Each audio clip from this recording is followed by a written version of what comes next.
Thought we'd kick off 2024 with a quick little video looking at 5 teaching ins and outs. I'm going to start with the outs so then we finish on a positive. Number 1 is empty staff rooms.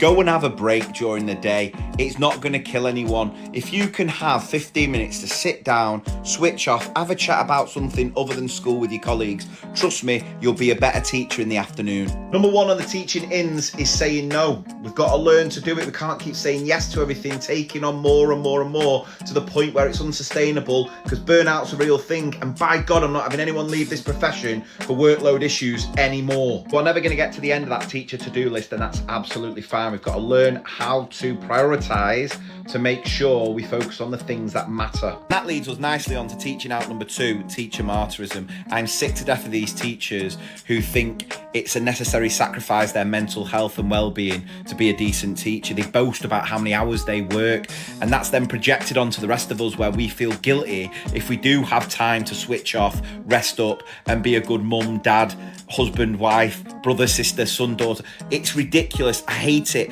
And it's this sort of attitude of, oh, you have to work every hour under the sun. If you're not working within an inch of burnout, then you're not doing the job. No, that's what's created this system that's made it unsustainable for so many of us. Teaching in number 2, using technology to save time. We've had this AI technology now for the best part of a year, and it is saving teachers so much time with certain admin tasks that no one went into teaching to be sat on the PPA writing a bloody risk assessment, did they? Let the AI do the heavy lifting with those admin tasks, allowing you to then focus on the most important aspect of your job, which is the teaching.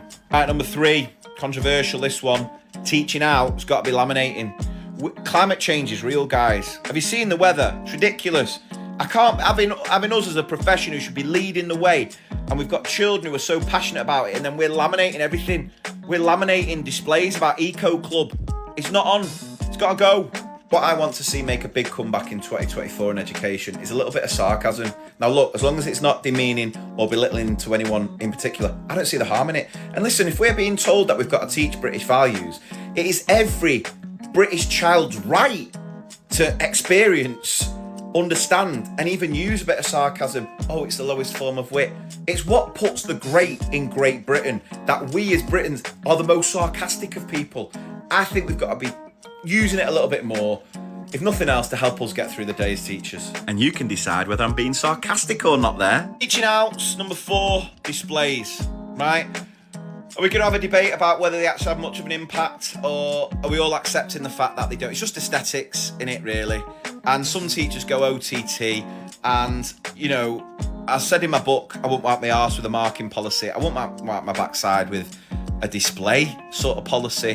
You know, it shouldn't be something that is so time consuming that it detracts from what actually matters, which is a teaching and learning class. So, and especially, I'll tell you what I'll add on to this is people who do displays for the gram or for Pinterest or TikTok.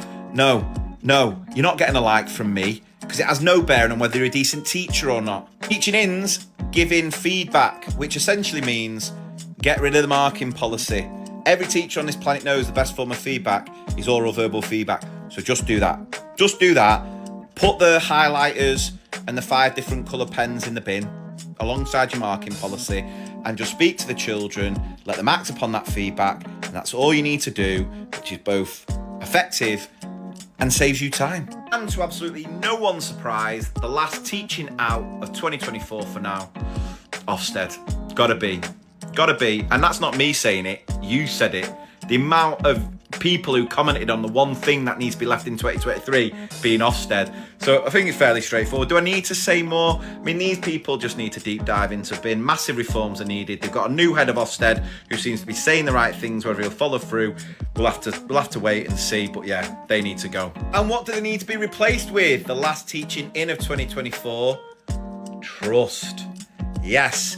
If teachers were trusted to do the job the vast majority of them are capable of doing, workload wouldn't be an issue, well-being would be massively improved. Trust is the most important thing, because with trust comes time. And with time, we are able to utilise that, because alongside that, you can add in all the wellbeing gestures. You don't need wellbeing staff meetings. Teachers need to be trusted. Once they're trusted and working smarter, not harder, they're able to then utilise time more effectively to look after the most important resource in the classroom, which is you, the teacher.